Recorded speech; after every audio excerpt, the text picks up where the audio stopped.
So we have started with a regression. We have seen that regression is having a two types, logistic regression and linear regression.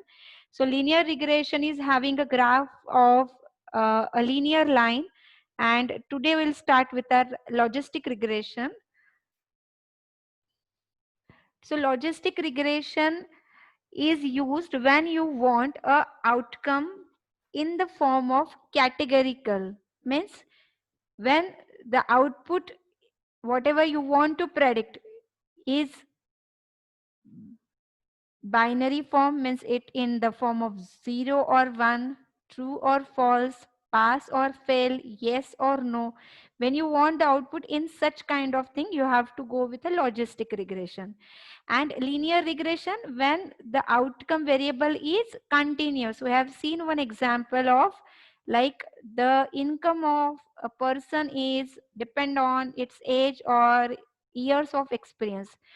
So years of experience जैसे जैसे increase होगा उसकी salary जो रहेगी, years of experience means age और education जैसे जैसे increase होगा वैसे वैसे उस बंदे की सैलरी क्या होने वाली, इंक्रीज होने वाली.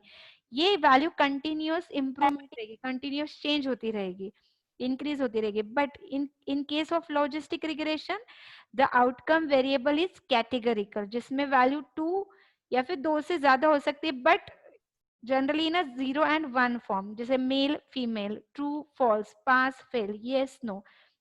तो जब आपका आउटकम वेरिएबल का जो आपको प्रेडिक्ट करना है, it have this values, you have to go with a logistic regression. So there are many different application where you can use the logistic regression. Like first one is a medical, where you want to check that whatever the treatment you are giving to a patient, so that is that treatment is succeeded or not. So here your input is medical treatment, okay, and it is we are giving on a particular patient age with weight with some symptom, and you want to output either in true और false, मतलब वो जो आपने treatment दिया था वो successful हुआ है या नहीं हुआ है, तो आंसर आएगा यस और no. Then second can be in form of finance, when anybody is giving an application for an housing loan or for home loan or for your car loan. So you can predict कि उसको वो loan approve होगा या नहीं होगा, loan मिलेगा या नहीं मिलेगा. सो यस और नो, ये केस में उसका क्या रहेगा, प्रेडिक्शन रहेगा.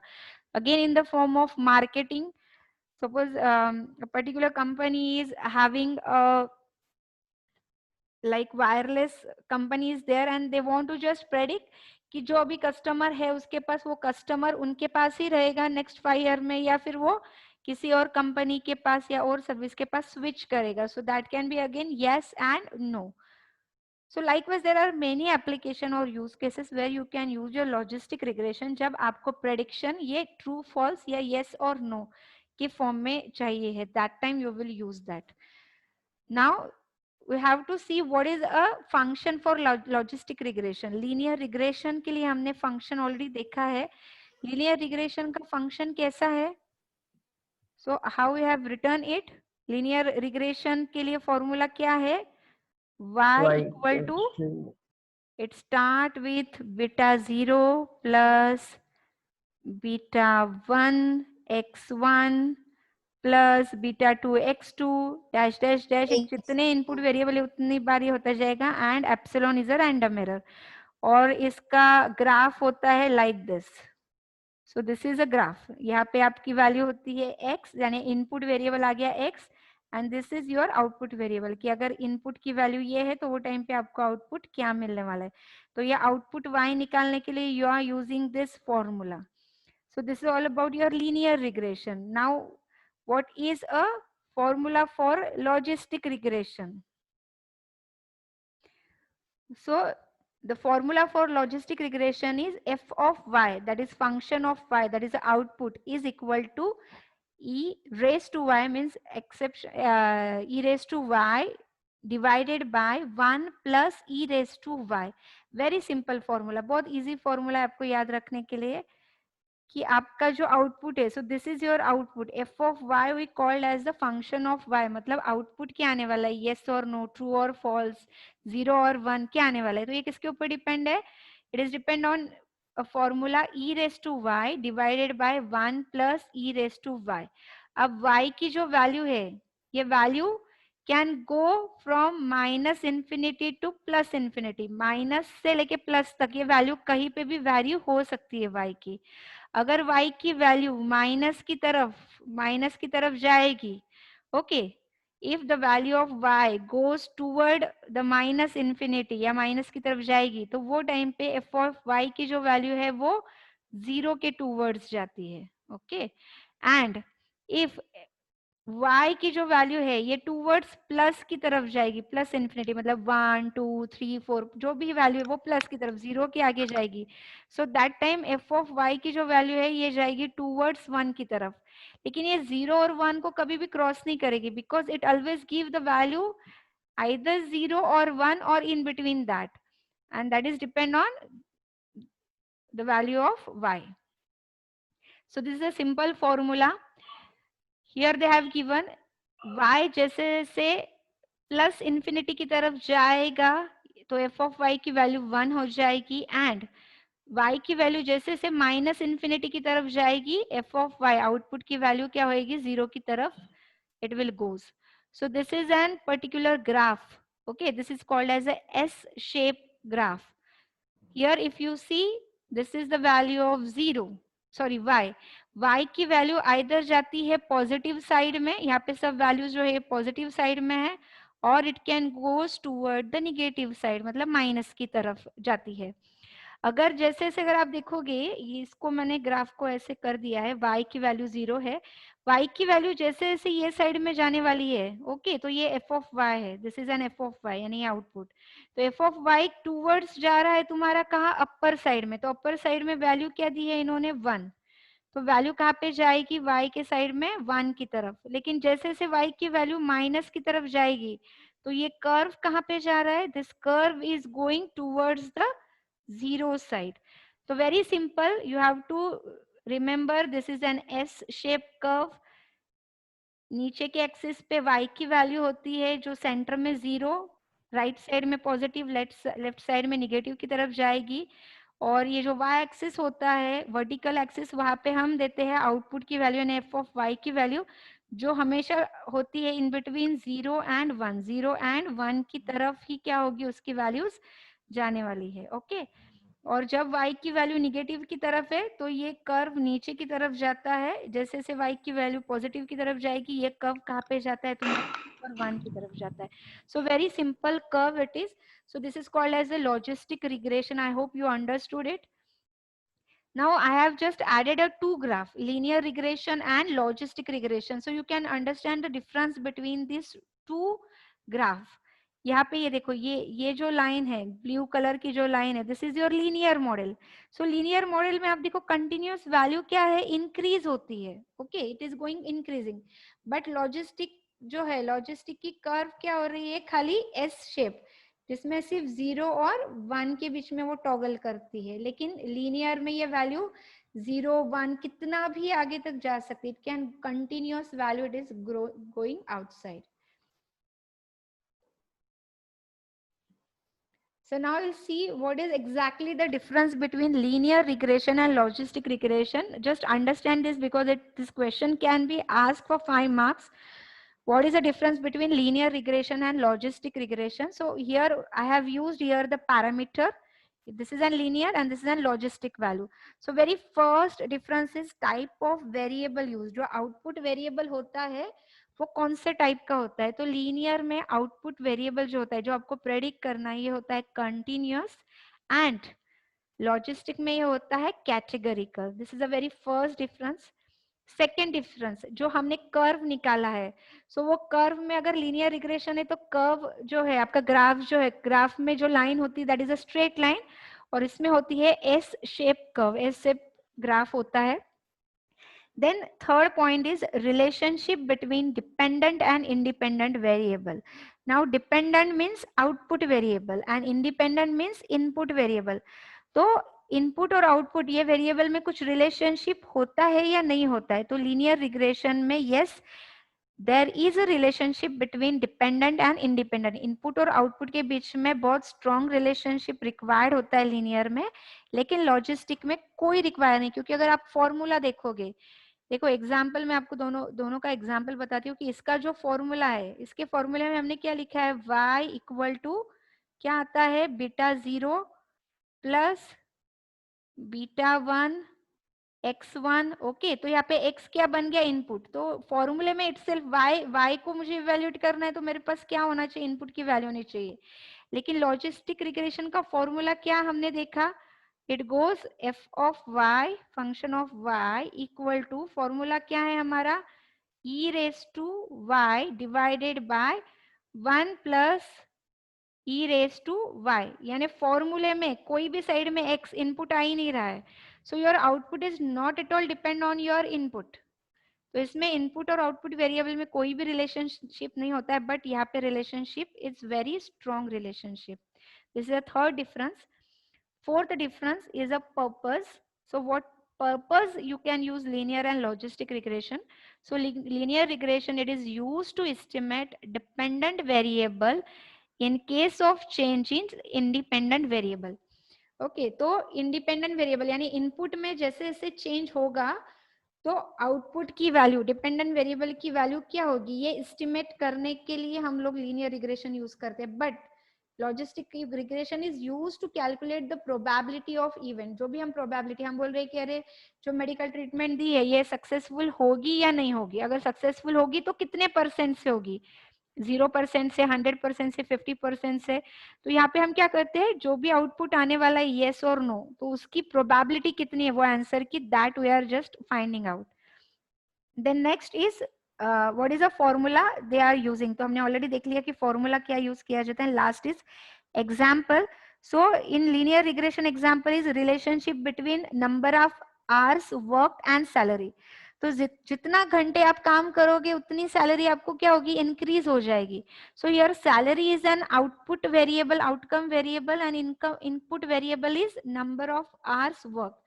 तो जितना घंटा काम ज्यादा करेगा वो वर्कर, उतनी सैलरी उसकी क्या होने वाली, इंक्रीज होने वाली। That can be one example. Okay, and here logistic regression, हमको बताना है कि अरे जो भी हम लोगों ने टेस्ट किया है वो टेस्ट फेल होने वाला है या पास होने वाला है। So output is in the form of fail and pass. So this can be a one example. So I hope you understand the difference between linear and logistic regression. Now next here, whenever you are using a logistic regression, it uses some parameter or some measures to check out the output जो आया है, prediction का जो output आया है वो कितना perfect है, proper है या नहीं, वो find out करने के लिए उन्होंने 4 पैरामीटर दिए हैं। वो 4 पैरामीटर को बोला जाता है ROC curve, that is receiver operating characteristic curve, ROC curve. Okay, तो अब ये कर्व जो होता है इसके लिए हमको 4 चीजें लगती है, true positive, true negative, false positive and false negative. Okay, इसका एक टेबल मैं आपको दिखाती हूँ which is very important table. आपके मोबाइल में अगर आप हो तो स्क्रीनशॉट निकालो, it's very useful, also used in our 4th unit also. जहाँ पे हम क्लासिफिकेशन पढ़ेंगे वहां पे ये बहुत यूज होता है, आपके डेटा माइनिंग में भी काफी सारी जगह पे इसको यूज किया जाता है। So this is an table using which you can remember like how to calculate the TP or what is mean by TP or FP. तो अब यहाँ पे देखो TP मतलब क्या होता है, true positive, FP means false positive, FN means false negative, TN means true negative. Okay, समझ में आया है ये, true positive, false positive, false negative and true negative. Okay, अब ये इसको कैसे इवैल्यूएट करना है। सो यहाँ पे देखो, जब आप कोई टेस्ट परफॉर्म करते हो, आप कुछ प्रेडिक्ट करते हो, तो आप आपके पास कोई फॉर्मूला है, जैसे लीनियर का या लॉजिस्टिक का कुछ तो फॉर्मूला है। वो फॉर्मूले में जब आप कुछ वैल्यूज डालते हो तो आप प्रेडिक्ट करते हो कि आफ्टर 1 ईयर, आफ्टर 2 ईयर क्या क्या होगा, उसका प्रेडिक्शन क्या होगा। सो उसको हम बोलेंगे प्रेडिक्टेड वैल्यू। ओके, और सेकेंड इज एक्चुअल वैल्यू, कि जो हमने प्रेडिक्ट किया था वो सच में एक्चुअल में क्या है। एग्जाम्पल लो कि हम लोगों ने एक ऐसा मॉडल बनाया है जिससे हम बताएंगे कि कल का वेदर क्या रहने वाला है। ओके, वो हम आज ही प्रेडिक्ट करेंगे। सपोज आज हमने प्रेडिक्ट किया कि कल का जो टेम्परेचर रहेगा वो 30 डिग्री सेल्सियस रहेगा, लेकिन एक्चुअल कल कितना आया, 35 डिग्री सेल्सियस आ गया। सो एक्चुअल मीन्स जो वैल्यू एक्चुअल आएगी, और प्रेडिक्ट मतलब हम लोगों ने जो प्रेडिक्ट की हुई है। ओके तो अब एक्चुअल वैल्यू, लॉजिस्टिक में हमको पता है 2 ही वैल्यू होती है। Logistic model is having only 2 output, 2 outcome variable, 1 and 0 means positive and negative, means true and false. Okay तो एक्चुअल वैल्यू भी 2 ही मिलेगी, पॉजिटिव एंड निगेटिव। और जब हम प्रेडिक्ट करने वाले, प्रेडिक्ट में भी हमको 2 ही आउटपुट मिलेंगे, पॉजिटिव एंड निगेटिव। इसके लिए हमने टेबल ऐसा बनाया है इसको कि जिसमें ये वाला जो पार्ट है ये बता रहा है predicted value can be positive और negative. Second is your actual value, again actual value can be positive and negative. Okay अब टीपी का मीनिंग क्या है, टीपी कहाँ पे क्रॉस हो रहा है, ये और ये। Okay so TP is coming यहाँ पे और यहाँ पे, इन दोनों का क्रॉसिंग है। इसका मतलब हमारे मॉडल ने प्रेडिक्ट किया था कि आउटपुट पॉजिटिव आने वाला है, और एक्चुअल में भी आउटपुट क्या आया, पॉजिटिव आया। हमने बोला कि XYZ ये बंदा जो है ये क्या होगा, पास होने वाला है। ओके और एक्चुअल में भी उसका रिजल्ट क्या आया, पॉजिटिव आया, पास आया। तो उस प्रेडिक्शन को हम क्या बोलते हैं, ट्रू पॉजिटिव। मतलब प्रेडिक्टेड वैल्यू पॉजिटिव थी, लेकिन एक्चुअल में भी वैल्यू क्या आई, पॉजिटिव आई, so we will call it as a true positive. Second is called as a true negative. अभी ट्रू निगेटिव का मीनिंग क्या, कि हमारे मॉडल ने प्रेडिक्ट किया था कि आउटपुट क्या आने वाला है, पॉजिटिव, लेकिन एक्चुअल में वो बंदा क्या हो गया, फेल हो गया, उसका आउटपुट निगेटिव आ गया। We have predicted positive but actual value coming is negative, so we called as the false positive। यानी हमारे मॉडल ने जो पॉजिटिव आउटपुट दिया था वो क्या था, फॉल्स था, क्योंकि एक्चुअल में वो फेल हो गया। Okay this is a second one value. Now third, we have predicted the output will be negative, but actual में आउटपुट आ गया positive.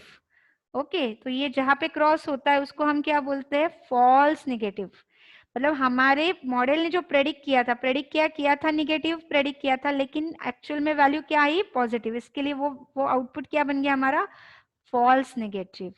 Third value and fourth is true negative. True negative means our model have predicted that output will be negative and actual में भी output क्या आया है, negative आया है। तो दोनों जगह पे वैल्यूज निगेटिव आई, इसके लिए हम बोल रहे हैं कि आउटपुट निगेटिव है, लेकिन ये वैल्यू क्या है, ट्रू है। मतलब प्रेडिक्टेड एंड एक्चुअल दोनों वैल्यू क्या आई है, निगेटिव आई है। So this table is called as the ROC curve, that is receiver operating characteristics curve. I hope you understood this table. सबको समझ में आया है ये table? Okay, I hope you understood this. Yes, ma'am. Okay, so next point is reason to choose and caution.